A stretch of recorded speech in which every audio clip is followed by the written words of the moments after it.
BNP আসলে দেশ কিভাবে চালাবে, তার দলটাকে সে ন্যূনতম ডিসিপ্লিনের মধ্যে আনতে পারছে না। এবং না আনতে পারার ফল কি হবে, যদি কোনোভাবে বিএনপি ক্ষমতায় যায় তাহলে 2001 থেকে 6 যেটা হয়েছে, অপারেশন ক্লিন হার্ট করতে হবে, র্যাবের মতো এলিট ফোর্স করে নিজের দলের নেতাকর্মীকে হাজারে হাজারে মারতে হবে। কারণ এই ধরনের গুন্ডা পান্ডা দিয়ে একটা সংস্কারের রাজনীতি বিএনপি করতে পারবে না। অতএব সেই জায়গাতে বিএনপি নেতৃবৃন্দকে আমরা আহ্বান করছি যে কারা কারা আপনার দলের এখানে এই ধরনের গুন্ডামির সাথে জড়িত তাদেরকে আইডেন্টিফাই করেন।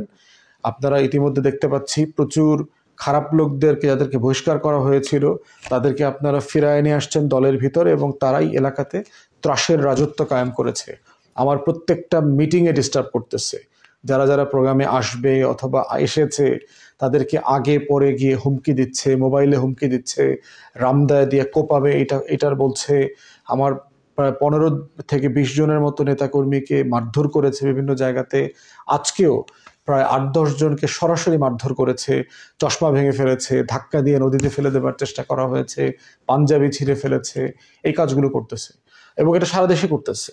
অতএব সেই জায়গাতে কিন্তু বিএনপি এমন একটা রিয়েলিটি তৈরি করতেছে যে আসন্ন নির্বাচনটা, যদিও বিএনপির কোনো বড় সমমানের প্রতিপক্ষ নাই, কিন্তু সে সবাইকে আওয়ামী লীগের যে মানসিকতা, সেই নব্য আওয়ামী ফ্যাসিবাদের তরিকায় ডিল করতেছে।